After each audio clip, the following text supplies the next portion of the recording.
la sensibilisation, mobilisation populaire, landela tous les mouvements suspectés.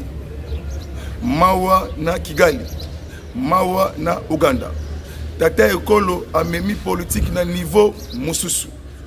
Tension na Bukavu, tension na Goma. Déploiement spectaculaire, il y a FRDC, na ligne de front, na ba territoire occupé par les ennemis. Nikolo Oye Ekoyaka, Congoman a Zwape, na Bunagana, na Bukavu, na Goma, na ba territoire nyon surtout na ba village. Pour votre information, Dan Kane, général américain, directeur de la neutralisation des mécanismes, tous les forces négatives déployées stratégiquement par drone ya Dan Kane, Prince Eric, ancien fondateur ya Black Walter, Tango a localisé par drone naï, Bakouti, plus de 300 mercenaires blancs, quelques polonais, quelques français. Maman na Kobanga, Kobanga ici et Bangisi. France azali ennemi Afrique. France azali ennemi la République démocratique du Congo. DGC français, service de renseignement de France. Ils allaient collaborer avec quelques chefs de l'État, il y a pays voisins. La sorcellerie, il y a Tata Oyo Yangambo. Les vrais jaloux, à côté de la kaka, les vrais jaloux. À côté de la kolinga bisote, à Tamu Kolomoko. Avancement spectaculaire, il y a des jeunes compatriotes. Avancement avec précision, il y a des FRDC. 400 jeunes qui sont recrutés par la force. Il y a M23, AFC et autres groupes armés. Baouti Kokima, rejoindre l'armée régulière et FARDC a préparé maman offensive na likolo, na mai, na ses forces terrestres. Ba jeunes compatriotes, baouti pour ça la causerie morale. Na Sidikiv, merci Lisusu, na général Nabiso Yabawazalendo, William Amiri Yakotumba. La détermination, Mboka Oyo est Zwapi, Mboka Oyo est développé. La construction, il y a pays de nos ancêtres. Keba Lisusu na Lokuta, il y a Rwandalisation. Lokuta, il y a Ougandalisation. Kamwa Kamutu Oyo, Tata Oyo, il y a ensemble. Alinga qui a quitté Kinshasa, Dejemi Eboyi. L'homme de 318 morts dans le secteur de Tanganyika, dans la province de Tanganyika, dans le territoire de Moba, Kalemi. Le M23 a déployé qui na Bukavu. Mission na Bango batake Uvira, axe Kalemi. Les jeunes compatriotes Bawazabanga, Bawazalendo, Bapir Petit a docteur honoris de Kaouza. Baouta qui qu'on neutralisé, ba M23, ba Tourouanero, ba Kodeko, na ba groupe Misusu. Mandev, commandant terroriste M23, azalaki blessé par balle, ba armes, ba munitions, ba M16, ba PKM, ba AK-47, na ba missile, iloko belé, oyo ba jeunes compatriotes ba récupérer. Nakati ya deuxième point. Accord de Doha. M23. Quelques jours na Doha. Conversation téléphonique. Massa du Boulos. Na le roi qatarien. Monsieur Altesse Cheikh Tamim bin Hamad Al Thani. Le 11 au 12 au 13, au 14, au 15, M23, Barosana Doha. Pour basilisa makamnyo surtout semaine où Massa du Boulos ou République démocratique du Congo. Massa du Boulos ou RDC. Massa du Boulos ou Tshisekedi. En conversation téléphonique avec Sheikh Altesse Tamim bin Ahmad Al Thani. Accord oyo ekozwama na Doha ekokana na accord de paix. M23 andima cantonnement na camp de Rumangabu na Sabino na Manyema na programme ya PDDRSCS. M23 et Sili. Pas de négociation, pas de dialogue. Le M23 en Sultani, les politiciens en rore, silence télévision, silence radio. Na invité Sikoyo, ba service na biso nyonso tout. Qui salu ya mbote, qui salu ya ngolo. Bo fouiller, bo contrôler, ba archidiocèse, ba diocèse nyonso tout. Bolandela tous les mouvements battus en Zambala, tous les politiciens en or, les M23 en Sultan. Bazalaka ba aner, il y a époque il y a colonisation. Ba yele sous ba aner, il y a quelques pays européens. Timba et Nduz. La cholonisation il y a ba choli. Embongolisation. Et sili ponaï. Et Sili Ponabango, na deuxième étape, partager, liker, kabola vidéo, na mutu surtout, oyo azwakate pesaye vidéo.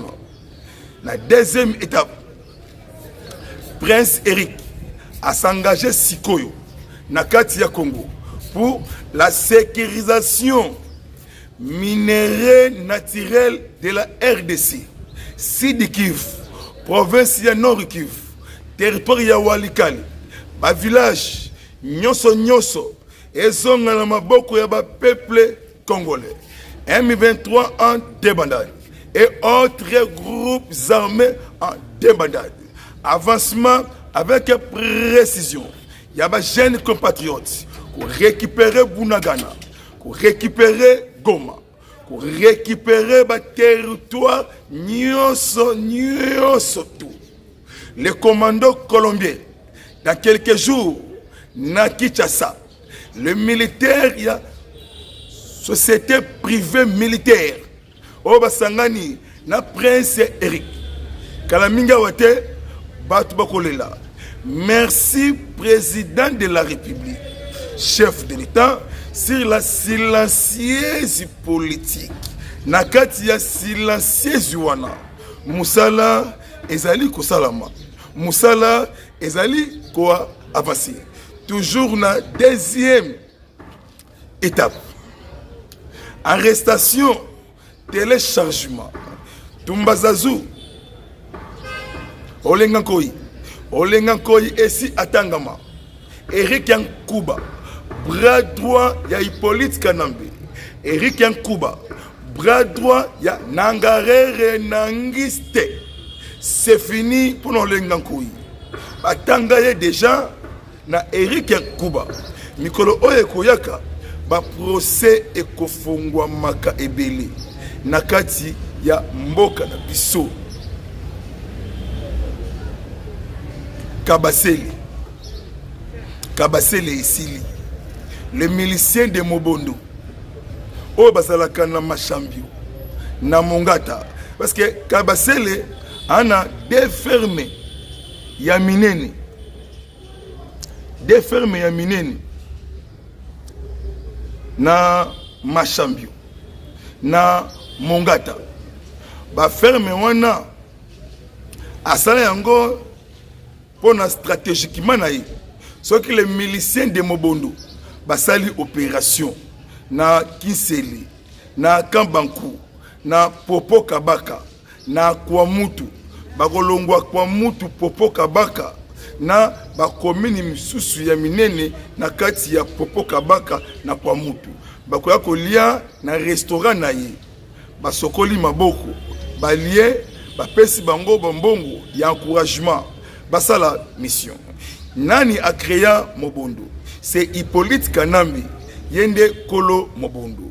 Semaine wana tentative ya incursion na groupement de Mbakana na commune ya Maluku. Les miliciens wana bazo uta na Congo en face. Bazo ko créer terreur na Congo central na commune ya Kinshasa. 34e région militaire. Tango ba lancer offensive militaire, ba neutraliser plus de 400 et quelques les miliciens de Mobutu, ba récupérer ba munitions. Lobby Olandaki bakangaki des commandants ya opération ya ba Mobutu, bakangaki bango. Basali, il y a beaucoup de révélations. Oyo bango basali. Toujours na Kiseli, na Popo Kabaka, na Kwamutu. Et FARDC a déployé. La population, il y a Koto Popo Kabaka, Koto Kwamutu, Mongata, Machambio, Kinsele, Nkana, au plateau de Mbakana, mouvement nyonso tout, to dénoncer. Mboka nangai, mboka na yo. Biso nyonso tout, sima ya président de la République. Biso nyonso tout, sima ya chef de l'État Fachi Beton, la professionnalisme politique ya papa Ekolo Mokondi Yamboka. A travaillé les sous par la force de Dieu, accompagnement avec force de nos ancêtres. Tata Ekolo a un mandaté. Tata Ekolo a une mission. Mission ya ko changer RD Congo.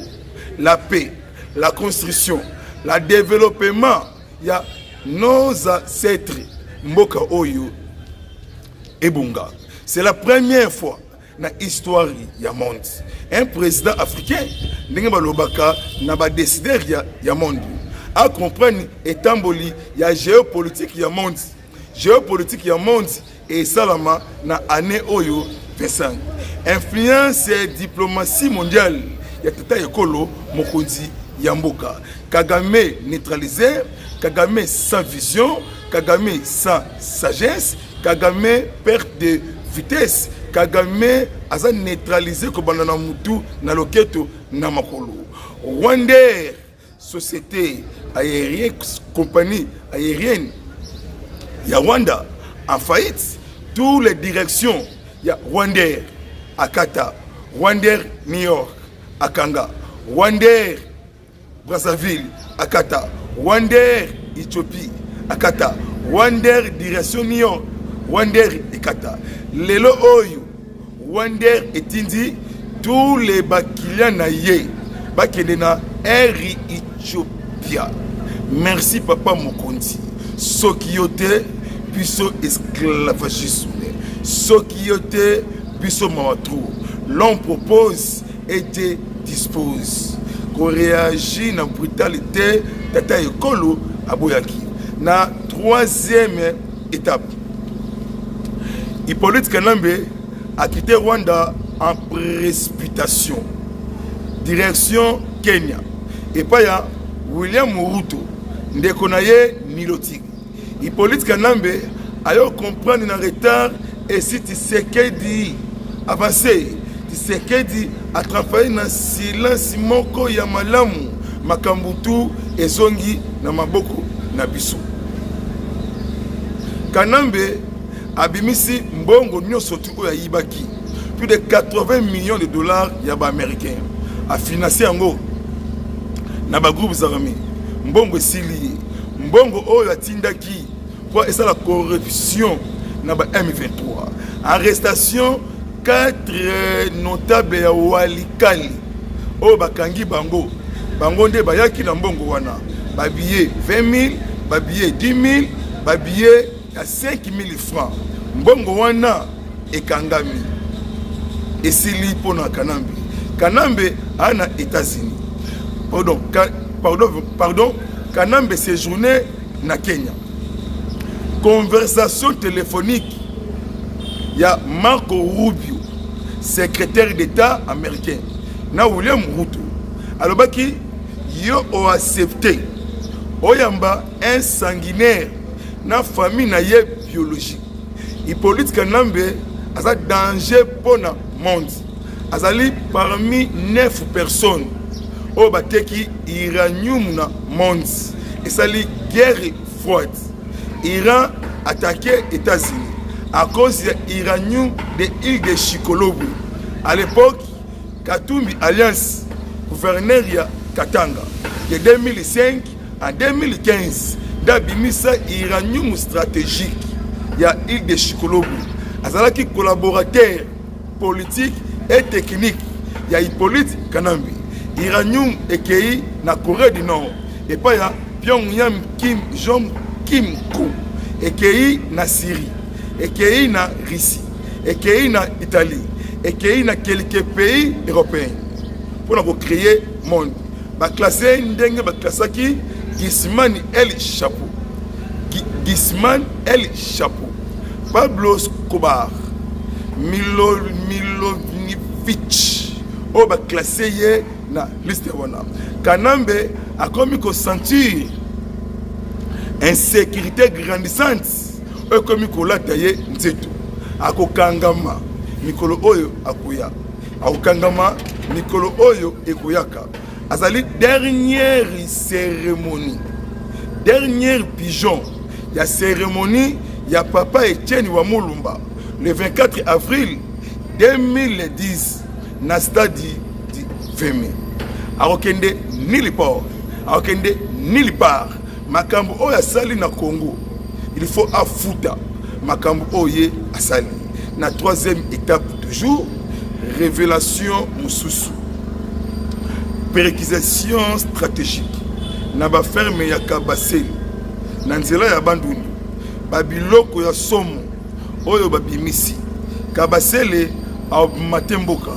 Kabasele faut justifier na justice akendaki bunaga na kusala nini kosolola na Berté Bisimwa kosolola na Sultan Makenga soki congolais akendaki na bunagana mais azonga te ya bomoyi azonga ya kufa tangu yakendaki ilaksike azalaka na bango na masolo pona bomengo oyo nzambe apesaki biso koloba chiluba lingala kikongo kimongo kimbala oza congolais te ezali koyokola langue pona ko infiltrer pona ko espionner biso. Les 3 députés nationaux Gracie irakien Savo Matesu Moïse Biarouanga ba collaborateur direct ya Maïma Isaïr. Dénonciation, révélation, il y a gouverneur militaire, il y a prophète Ituri, Papa Boya Kachama Johnny, Cour de cassation, Assemblée, Sénat, ils association, il y a Batu, le Congo, il y a des millions, il y a côté na Sénat, Cour de cassation, Assemblée, les juges manipulent. Les juges corrompus et manipulés. La manipulation, les députés nationaux. Silence télévision. Qui m'écoute sur Koyo. Moutou akobimate. Moutou nyo soto salima be. Comme on a yé boloko. Comme on a yé prison. Oye na assemblée le 15 juin 2025. 318 morts na Moba. Et ça là qui a déplacé la population pour la rébellion kota et son espace. Effort de Sénat Bawasale. Bana détermination. Basilisa nyoso paix et kota. Maman Toulouka Judith s'est soumis moi. Premier ministre. À ça quelques jours. Na Japon, sommet Japon-Afrique, parce que Japon a sali allié, il y a des Américains. Japon a accepté à investir dans la République démocratique du Congo. Plus de 22 sociétés japonaises et koya awa na kati ya mboka. Honda, Mitsubishi, na Misusu et koya awa. Horizon 2030, yango tokoti. Horizon 2030, Congolais nous surtout à ces pays-là, na kati ya mboka na ye. To pe sa confiance na chef de l'État. donc pesa confiance lisusu na président de la République yeme number 1. Communiqué ba FDLR ba saisi président américain Donald Trump pour la manipulation ya Kigali basengi négociation directe FDLR na Rwanda tela ndenge place Kagame asuki bitumba euti kobima na parlement ya Rwanda ba député ba betani makofi accord de paix ezali clé boa accord de paix elelisi oyo akufa alamuki tango Kagame assassin sans frontières alamuki atangi contenu ya accord de paix abengi Olivier Ndungijire ministre des affaires étrangères ya Rwanda. Alors tout ça c'est toi Olivier Ndungijire. Alors ce n'est pas moi, sous pression il y a États-Unis ndenge na États-Unis ndenge na septaki na signé na ki na choisi parce que massa du boulot si a sali déclaration pour na Rwanda. Alors ndenge Rwanda a signé accord de paix andima nyonso tout bakotaka na Congo bakataka ba Congolais na macheti sans guerre et salama koyiba minerai stratégique minerai ya Rubaya koyiba ba tungstène ba coltan cobalt koyiba ba mercure blanc mercure rouge. Rwanda a kotikala le pays le plus pauvre en Afrique centrale, plus de 15 à 16 17 millions de Congolais. Oh, Hippolyte Kanambi Nanga Berthe Bisimwa na Kagame Obabomi na kati ya Congo. Adolf Hitler noir africain. Ibrahim Traoré président à Burkina Faso asalaki meeting na place de Ouagadougou le loto kilo un mois alobaki Kagame azali ennemi à Afrique. Il faut Afrique et Sangana et neutraliser le djihadiste. Kagame azali ko armer le M23 pour attaquer régime ya Kinshasa. M23 a opéré kakalo la djihadiste na Niger, na Burkina Faso, na Mali. Accord de minerais au signement na Kigali. Il y a 5 pays d'Afrique. Mozambique, RDC, Niger, Burkina Faso, Mali. Orientation de la France. Parce que le recrutement mercenaires européens, mercenaires chinois. Pour nous faire la tuerie, il y a des minéraux na Afrique. Kagame a neutralisé. Ibrahim Traoré a créé parc de Ouagadougou. Les 3 pays Sahel, Mali, dirigé na Assimi Goïta, Burkina Faso, Yemoko Traoré, Niger, Abdarmani Tchani, Ndeba Sangani na Grand Lac, Afrique centrale, pour la Rosilisa djihadiste, Rosilisa terrorisme, na Katia, Afrique. Ndeba créa qui l'hymne national africain, debout Afrique, tellement Afrique, debout Congolais. Pour le Congo, to Bundi. Pour le Congo, to Telemi. Pour le Congo, to Bundi, ti pe ekokota na kati ya mboka. TV ezali ngonga. Na okende nasuka. Baimboka. Balandi ya président Miyake Miyashu. Miyake TV. Kabola vidéo. Like. Bo s'abonner. Ba révélation. Ba investigation. Maman na Milelo, maman na Kobanga, la sorcellerie tata Yangamou, la sorcellerie de Mikwape, nazu information,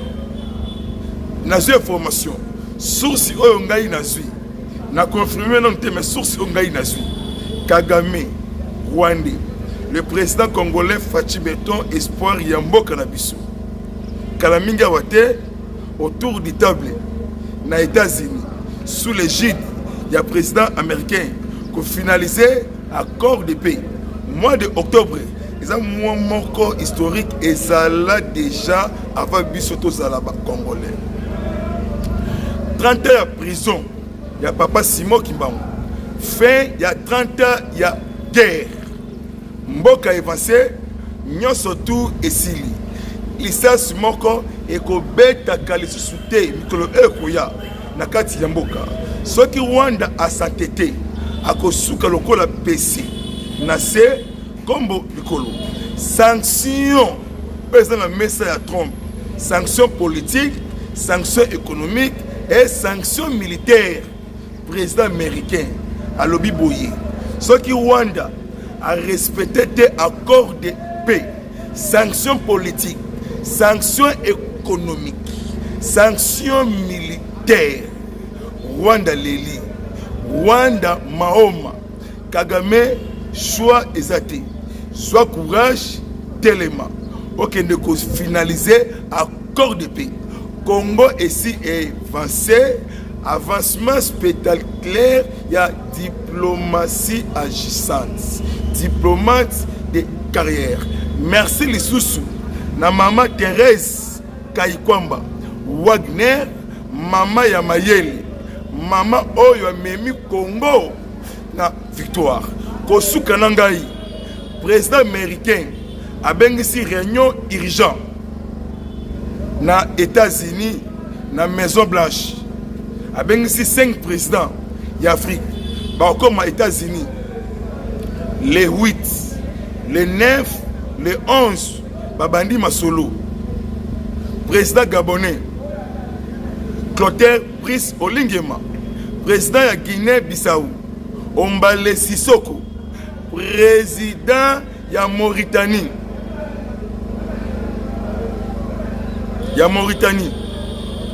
président de Libéria,